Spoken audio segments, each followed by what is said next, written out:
Hey, what's going on, everybody?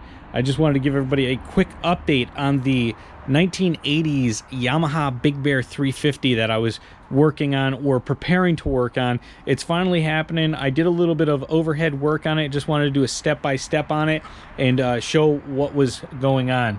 As you can see, it's pretty rough. And I've been kind of tearing apart some things, and I ordered the rest of the parts that I needed. And everything that it kind of required to get back on the trail or road, so to speak.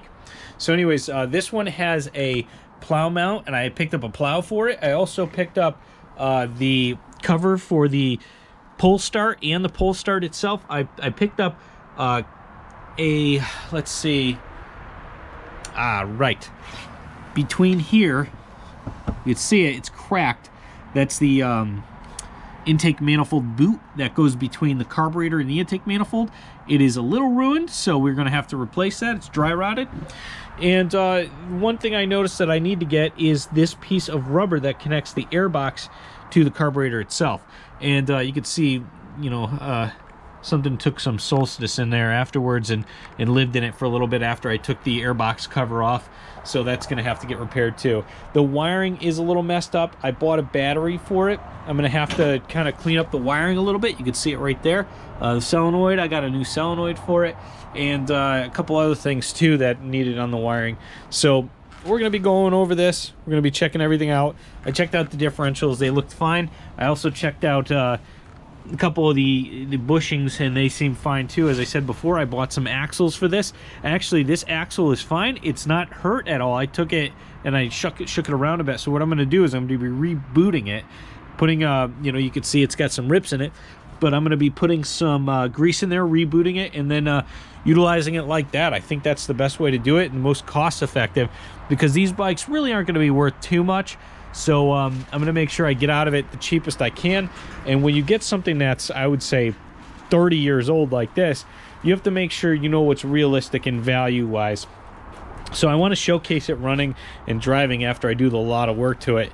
And kind of in my other video, I was going to start working on it. But again, you have to be realistic in what you're going to do. So I kept my you know, my options open for a little bit, worked on some other things that gave me some overhead money so I can get started with this.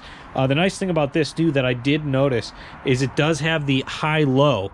On the other one, it does not have the high-low. This is what everybody else was pointing out in the video before. This one has the high-low reverse here, and the other one had the reverse up top. So you have multiple versions of this ATV that's available. I do not prefer the high-low because you almost never use low, because you have a semi-auto transmission. Number one, if you're in first gear, you're going to be in low pretty much anyways. So to go slower than that is pretty much futile. I often don't do it. But yeah, so after testing basic things with this, I tested the spark. It did fine. It has 170 compression, which is huge. So the compression's good. Seems like there was not going to be any issues with leaking compression either. And one I had previously had leaking compressions because it ended up having a ring gap that was too large, and it leaked a little bit of oil. This one doesn't look like it's going to have that issue. So general diagnostics tell me that this is a good ATV to repair. It should be worth anywhere from $1,500 to $1,700 after everything is said and done, which should leave me a good profit of about $500 to $600 after I repair it. And of course, I want to test it in the woods. So keep an eye out for that video after I do the repair videos, and then I'll show everybody what's up. Anyways, hope you enjoyed this.